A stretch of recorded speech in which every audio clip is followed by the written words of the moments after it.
Hi, our presentation is a collaborative research project. We have drawn upon our shared interests and different perspectives to explore new concepts of 21st century e-competencies within a culturally diverse framework. I am a doctoral student in International Education Development at the University of Minnesota. Hello, my name is Patrick C. Walker, Chief Technology Officer of Metamorph Technologies, a global ICT solution provider. As an ICT professional with over 20 years of experience working with management and decision support systems, I'm constantly facing challenges to get individuals involved with professional development projects in economically marginalized areas. One such project and/or movement is called ON, which was started in Washington, D.C., and it is intended to help individuals learn e-skills and other ICT knowledge. You could have named your project Access to Opportunity Network. Instead, you named it Opportunity Access Network. What's the difference? That is a good question, Susan. Access to opportunity implies that opportunities have been identified and that permission to access them must be granted. Instead, we're focusing on the true demand side of e-competency, diversity, and thus ask two questions. What is the individual's definition of opportunity access, and how do the individual continuously prepare or show readiness for opportunity access? Based on the individual responses, ON is structured to be a collective of the individual experiences, paired with alternative means of learning how to learn ICT by strengthening e-competency and e-skills using creative professional development methods.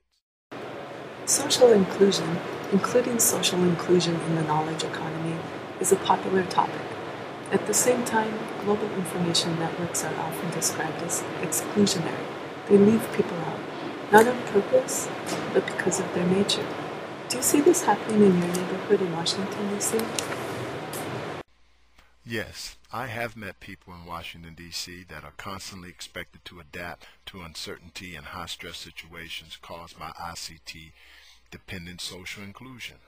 This is not surprising, since literacy about ICT skills and e-competencies are usually defined by manufacturers, vendors, and institutions, and are rarely cultivated from a perspective that the individual is accustomed. This causes a negative impact on the individual's ability to plan a course of action and, in some cases, to advance. For example, the janitor reads about a job opening in the Sunday paper, which instructs him to visit a website and complete an application online. He is to then send his resume using this online interface. He decides to use the local library to gain access to the internet, but after sensing a resentment from the librarian and not fully understanding how to navigate the online forums or establishing an email account, he leaves frustrated and excluded and still unemployed. This table shows a network of 12 people in Washington, D.C. who express interest in joining the Opportunity Access Network. It shows that most people already have computers, all except two. Most also already have access to the internet and phones. So is access an issue? In my opinion, access and use is relative to the individual. Thus, it differs from the traditional theoretical access to include what the industry innovates, the methods of accessibility provided, and how the individual feels about making use of that access. The individual's feelings can be influenced by many factors, including social, cultural, economic, and physical issues. Therefore, the industry must consider the individual from all aspects in order to successfully narrow the digital divide, access and use gaps. Many scholars have noted that access is not the key issue in the so-called digital divide. For example, Lindsay Grant, in an article entitled Learning to be Part of the Knowledge Economy, Digital Divides in Media Literacy, talked a decade ago about the complexity of the digital divide. The table below shows some of this complexity. Participants embraced or rejected ICT for different reasons related to broad social and cultural dynamics. Some of these reasons included changing job requirements, distrust of the dominant culture, commitment to a social goal, and cultural legacies that make ICT invisible or othered in a post-structural sense. Yes, sadly, the complexity illustrated in the table is more common than ever as a result of the dynamically changing workforce requirements introduced by globalization. The local journalist's usage of a typewriter provided by her employer could be considered anyone's fault, but the fact that unaddressed factors have caused this professional to become unemployed could be considered everyone's fault.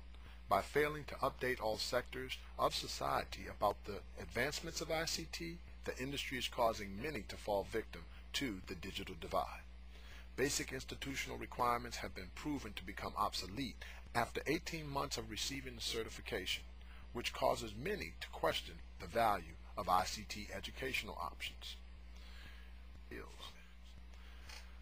I look at this table and I think about other complexity. For example, the educational law attorney who interacts with ICT challenges daily caused by many factors, including the ones caused by opposing counsel, the legal system, and the client's preferences.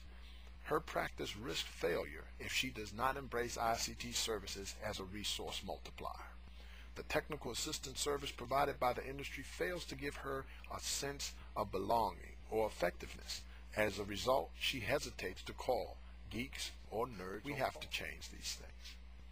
I look further and say, well, to hear a local elementary teacher resistant to adopt ICT, fortunately this one does adapt it and become more efficient and effective in providing information to management and her colleagues. Her concerns regarding social exclusion will be avoided as she becomes more comfortable with her individual interests in ICT services and solutions.